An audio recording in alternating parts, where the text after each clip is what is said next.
Okay, in a recent video, I think I threatened to, I think the expression was crap on this idea that home ownership is a great investment. And I mean, the purpose behind this is to finally set to rest a debate I've been having with people for a long time about home ownership, and that it's become something that just people's philosophy about it has become something that I don't believe it should.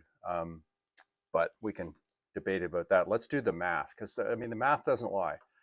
So I recently did a little bit of research and looked at what the average interest rate was on a mortgage for the last 70 years. And if you total up all the years individually and divide by 70, it's about 6.6%. So just knowing that going forward, this is the kind of logic I'm going to be using to make the case that I'm trying to make here. And the case is really about inflation and the fact that inflation is a monetary event. And I'm trying to show you how inflation affects the value of your house and how we get tricked into thinking that we have more value than we really do. All right. So I'm going to pull up. I'm going to start with a story. So what really illustrated for this for me was a friend of mine. He had bought a house, nice little house, $475,000. This was on or about. I would say this time frame of 14 years was between about 2000 and maybe say four and 2018 would have been the time frame. Maybe shifted a little bit back, maybe 2000, 2014. I'm not 100% sure, but let's just say around there. Okay, so bought the house for 475,000. 14 years went past, and he sold it for 625. We were talking about it one day, and I just kind of said, "Do you think do you made money?" That's a it's a tricky question. Made money. What does that mean? Made money. Okay, well, he came out with more dollars, obviously, but I'm not going to get into the money semantics this time. We'll just leave that alone. So he came out with 150,000 more dollars, but did he come out with the same amount of value? And my argument was that he didn't. And he insisted that he did. So, and this is an intelligent man. It's a very, very smart guy. But, and the reason I mention that is to just show how insidious this mind trick is of dollars. Dollars are just not a standard in any way, shape, or form. If you think a dollar is a solid way of measuring something, then I'd love to see you use a dollar-based tape measure. As I'll tell you, you go crazy and measure the board and come back the next day and it would be too short because of inflation.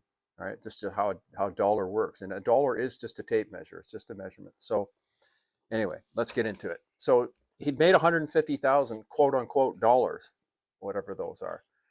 So my argument was, well, you didn't retain value. You lost value somewhere, and I can prove it through math. And we argued back and forth, and we just agreed to disagree because there's no moving some people because we get very emotional about our home. I understand it. It keeps you warm and dry and healthy and all that, and it's where great family events happen, and we get emotionally attached to our home. And in some regards, we probably should. But with the math, we probably shouldn't. When it comes to talking about investing, this is math. It's not emotional. Yeah, the outcomes of our investments are emotional. We want to invest so we can have dollars to do certain things later that we feel emotionally connected to. But the math to get you there is not emotional. So let's remove the emotion here. So my argument was, well, if you believe what you're told about the inflation rate, of course this would make sense, right? Let me prove. Now, I recently did a video on how to calculate compound interest. Now, the reason I did that video was I alluded to that you're looking to show a doubling of your investment by using a compound interest calculation. But you can also look at compound inflation the same way because it does compound year on year. So let's go through it. So I might get this wrong. Sometimes I get this backwards the first time and I have to redo it. So I think you start with 1.02. So the 1 is the whole number, the whole 475,000. We want to keep multiplying that plus a compound 2%. So the way you do that is put in 1.02. The 0.02 is the percentage and the 1 is the whole number. So times 475,000, and then you press equals one time each for each of the years. So 1, 2, I did that wrong. Let's do it again. You can't see it, but I did it wrong on my calculator. So we got to get the right number. So 1.02 times 475,000 equals 2, 3, 4, 5, 6, 7, 8, 10, 11, 12, 13, 14. And the actual number is 626,752. Just slightly more than the amount he actually got. So if you believe, the pundits on the news telling you that the inflation rate's 2%, oh, goody, we achieved it again this year, pat ourselves on the back. If you believe that it's that, then obviously my friend, yeah, he did okay. He kept pace with inflation. In other words, the $475,000 he paid for the house then, if he'd have bought some other commodity or some other, stable type of product, could he have bought the same amount of that product with the $625,000 he got for the house later? This is the argument I always make, because that would be par value. The reason we want dollars is to get things, real things. I thought anyway. I mean, we get rid of dollars so fast and get real things with them that my observation says that's what people seem to prefer. We sort of instinctively know the dollars are not what we want. We want to exchange them for things that make us feel good, right? So if you can't take the $475,000, like for example, gasoline. Let's say gasoline was $1 a liter when he bought the house at $475,000. Could he still buy 475,000 liters of gasoline with the $625,000 based on the inflation rate that had happened to gasoline over those 14 years, or another commodity, a food commodity, meat or a pound of hamburger or something like that, right? See how many you could buy, because to me, that's the argument. If you can't buy as much of other things with the dollars that you had in your house, when you extract the dollars later on, then you lost value. That's the whole point of it. And this is the thing, people, they get glued to the $150,000 increase, which is not an increase in real terms. It's only numerically. There's a couple of things we have to let go of. Number one, that the dollar is a solid object, that it actually measures things the same every time. Number two, that we're being told the truth about inflation. As long as you believe those two things, nothing I say to you here is going to help you. So we have to let go of that first and get a new foundation for what we believe. So obviously at 2%, we got that number, right? But is 2% the real inflation rate? Well, I have a chart here. There's a guy named John Williams who created a website called ShadowStats. And what they do is they track the 1990 inflation rate calculation that our own government used. The same government that's telling us 2% right now was telling us back then that it was calculated differently, because it's how they manage the basket, things that go in the basket, that determines the rate you get, right? So is that really indicative of our real life? Like, do you buy the things that are in the consumer price index basket all the time, or do you buy food and gas and rent and those kind of things that aren't necessarily in there, right? Well, you know the answer. So what he did was he just took the old calculation. This is a screenshot of a chart. And if you look here at the time frame that I had suggested, that my friend had bought the house from 2003 to 18, if you go up to the side here, it looks around like the average was around 8% inflation. I'd say 8 or 9%. So if we get rid of that again and we go back here and we do inflation rate based on 8%, right? He would have had to make $1.395 million on that sale, not $625,000. He would have had to make $1.395 to have the same purchasing power when he came out of that transaction, so that he could buy the same amount of stuff that he would have bought with the $475,000 14 years hence, right? Now, that's just, during that period. If we go back to this chart and we take it, further into like past today, well, obviously during that time frame, it was relatively within that range, but now we're peaking into like, plus 15% using a government calculation, which, by the way, we don't know that they were playing games with that calculation back then. Probably they were, because of course they have to comport with all of these increases in the amount they pay out to social services, right? Because they adjust for inflation every year. So obviously they want to keep that number as low as possible. And so they're willing to bend the way that they calculate it to suit that, right? So they kind of, in my mind, they choose the target, and then they manage the things they put in there to hit the target.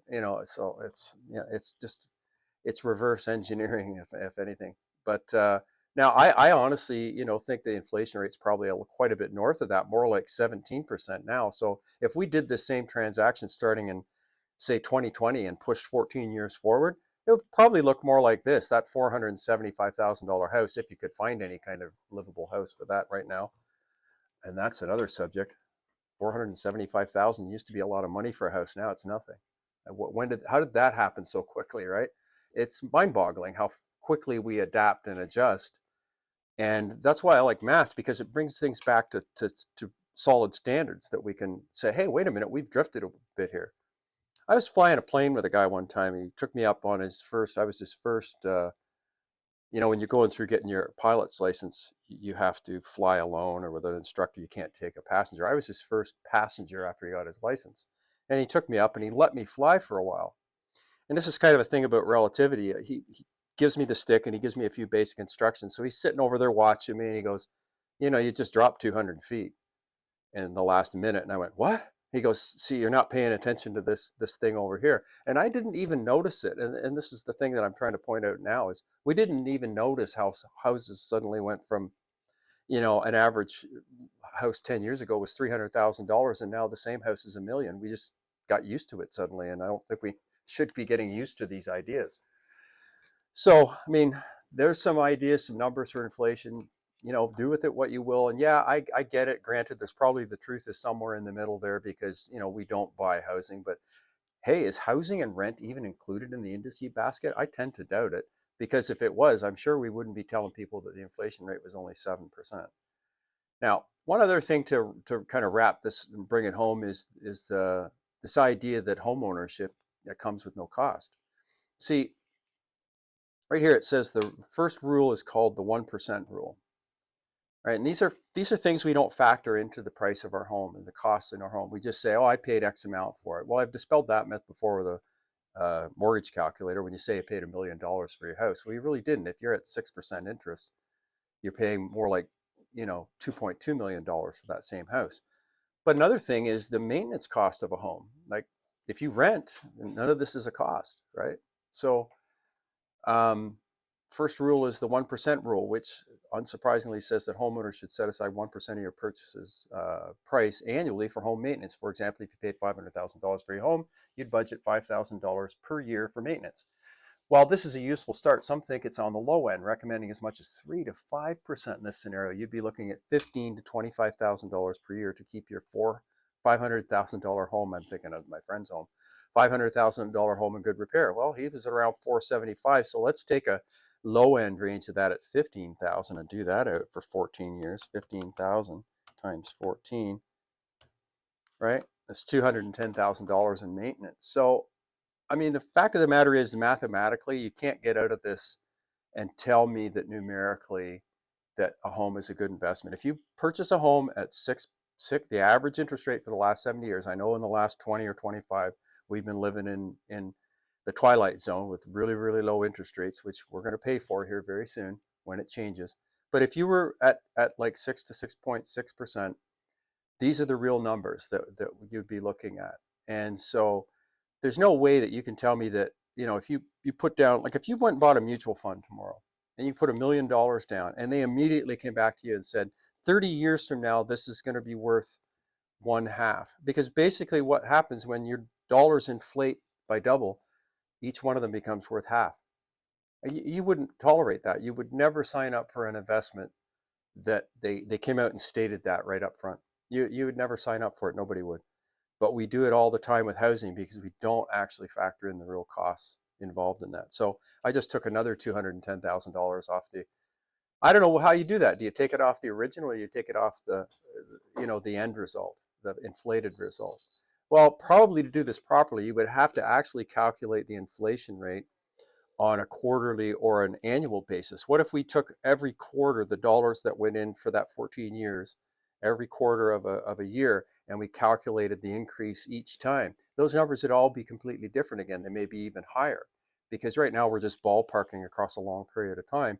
So it skews the actual reality. So in fact, we don't really know exactly what the numbers are. These are just generalizations and averages, but you get the idea that it's not such a great investment after all. And this is just the beginning. We could go much further with all of this. But that gets you the bulk of it to give you a rough idea. Take your own numbers for your own houses. And if you're honest, and what's my point with all this? Well, my point is that, I mean, we're also dealing with an asset that you can't move. It's stuck in one place. I mean, I'm a gold and silver dealer, so I look at the benefits of gold and silver, the portability, the flexibility, the privacy, all of that stuff, none of which occur in an asset like your home. I'm not saying not to have a home, but I think we need to change our philosophy about what a home is and what it represents in the grand scheme of our money and our financial life. And to ignore these things is to your own detriment. So take it with a grain of salt, but go and run your own numbers. Run your own numbers and come back and tell me. I mean, my friend that we got into this debate over this did concede a week later. I said, "Look, you're a smart guy. Go run the numbers on this and come back and tell me what you think." And he called me a week later and said, "Wow, I ran those numbers." And he says, "What have you done to me?" He says, "Now I can never see this the same again." I said, "Say thank you." Anyway, that's it, folks. I'll leave it at that. Thanks for listening. Have a great day.